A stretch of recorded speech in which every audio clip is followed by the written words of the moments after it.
That's my favorite part of these videos, is when the espresso machine runs while we're shooting. Hello everybody, I am Sid Garza-Hillman, nutritionist here at the Stanford Inn. This, as you know, is Sadhana Berkow, the creative director and chef instructor here at the Inn for another installment of Cooking at Ravens. So if you've seen the last few videos, you've seen either Joan Stanford or Jeff Stanford, the owners of the Stanford Inn, and they're not here today. This is very interesting. It turns out they're in a place called Canada, which is interesting to me. There's apparently a whole other area like north of the United States called Canada. I used to live in Canada. The really fun thing that we're doing is beet quinoa sausage, because we were doing red beans and rice and we needed to put some sausage in there. So we invented this really cool thing with red beets and quinoa. That's a little inside joke. Anyway, more on that later. But red beet quinoa, this is awesome, and we serve it every week on our special pizza night. And it's been a huge hit, and people are like, what is going on? And then they eat it and they love it. So this is a very cool thing. Pretty simple. What are we talking about in terms of the recipe? Roasting some beets, making some quinoa, add some spices, you're done. And just roll them up and freeze them? Roll them up. We'll get into the prep later. Cool. Yeah. You ready to go? I'm ready.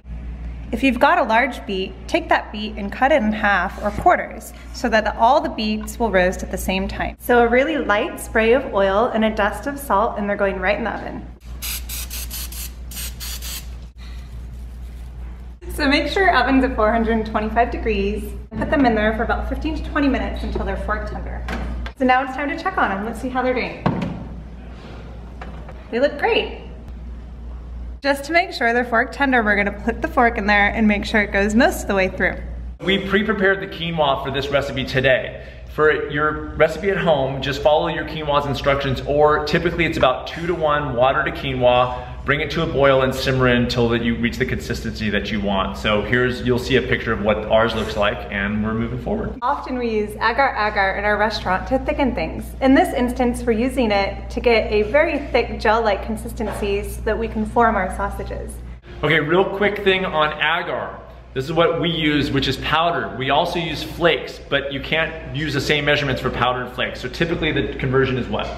1 tablespoon of the powder equals 1 ounce or 1 bag of the flakes. So that's how you go. We find it more cost effective to use the powder, but if you use flakes, remember it's 1 ounce of flakes, which is actually quite a bit because it's flaky, versus 1 tablespoon of the powder. That's and it works the same way. You still dissolve it in the water, bring it to a simmer until it thickens, right? One thing to note is with the flakes, you might need a little extra water because it isn't broken down in powder form. Place 3 to 4 teaspoons of agar-agar and double the amount of water. Then you're gonna whisk it and simmer it until it thickens.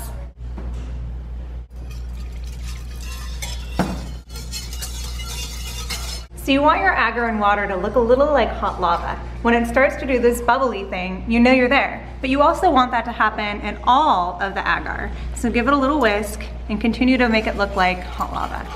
As you can see, we've hit the perfect point for this agar to be simmering, so we're gonna take it off the heat. The easy part is next. We put everything in the Cuisinart, blend it up, and then fold in the quinoa last and roll our sausages. 1, 2, 3. I'm gonna begin to process these up by using the pulse button. Now I'm going to add the agar, because when agar comes to room temperature, it gets hard again. So we want to put it in while it's still a little bit warm and soft. Now for our spices. So I'm going to start with nutritional yeast. This gives it a nice kind of cheesy round flavor. So we're going to add a couple tablespoons of that. Next is our flax. Another binder and also really good because it has omegas. So we're going to start with a tablespoon of that. My favorite, parsley. It says 3 sprigs, but I usually go a little heavy. So this is probably like 3 or 4 sprigs. Now garlic powder, you can never get enough of that. So we're gonna add a couple teaspoons. Now one thing you wanna use sparingly are the red pepper flakes. So those, we're gonna go about a half a teaspoon and then adjust for spiciness at the end. Another thing that has a pretty pungent flavor are the celery seeds. So I recommend with starting even like with a 1/4 teaspoon and then seeing at the end if you need a little more. And the same thing with pepper, a little goes a long way. So about a 1/4 to a half a teaspoon of black pepper. Can't forget the chili powder. So this I really like a lot in the sausage. So I'm gonna put 2 teaspoons in there and can always add in more at the end. brown sugar. Beets are already pretty sweet, so we don't need that much. So let's start with a teaspoon. Then a little more spice. Other than the parsley, we're gonna put a little oregano. So we have dried oregano here, but if you have fresh, feel free to use it. Last couple of things are to add that smoky flavor. So we have smoked paprika, delish. Some smoked sea salt, my fave, and then Worcestershire sauce. I could never get that one right. So we'll start with 2 teaspoons of the smoked paprika. It's pretty strong, so you don't want to overdo it, but you definitely want a little bit of smokiness there. With the sea salt, just give it a few grinds, a few shakes. And then the Worcestershire sauce, it's about a tablespoon. Now we're ready to blend it up. So I'm gonna use a spatula just to come down the sides and keep it moving because it can get pretty thick. So this is looking pretty good, all mashed up there, and we're gonna add it to our quinoa. So we're folding it into the quinoa. We mix it all together so that every bit of that quinoa looks brightly beet colored. We are gonna put this lovely quinoa beet mixture on our sheet tray and we're gonna let it cool. So the best way to do this is to lay 2 sheets of plastic wrap down on your counter and then take your hand or your spatula and take out about a line of the cooled beet quinoa sausage. And then you're gonna form it using your hands into a little log. So there you have it, that's about the shape we're looking for, and now we're gonna continue to roll it and tighten it. So we're gonna take our plastic wrap and we're gonna wrap that over, and then coming back on the sausage, using our fingers to tuck and form the sausage. From here, we're gonna roll it up. Continue to tuck, roll, tuck.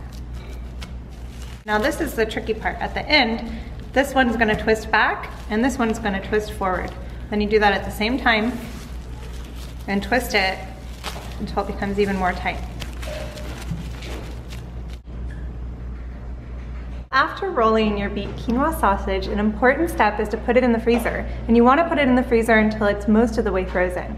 Then you want to take it out and slice it into slices about 1/4 inch thick, and then heat it in the oven at 350 degrees for 10 or 15 minutes. We bake the sausages at 350 degrees Fahrenheit for 20 minutes, but I like them a little on the crispy side. Okay, Sadhana, are we ready to taste? I'm ready. Who should we invite? So good. It does smell amazing. Who should we invite today? Definitely a guy. A guy? Someone who 16, I would say, drives maybe a black Firebird. Ooh. Who do we have? Oh, I know Ian. someone. Ian, are you ready to taste some quinoa beet sausage? Definitely ready. Let's dive in. Wow. That is, and that is the texture. That That's is good. amazing. Crispy on the outside. It's really, really Soft good. on the inside, smoky. Thanks for watching. Please like this video. Subscribe. Hi. Thanks, everybody.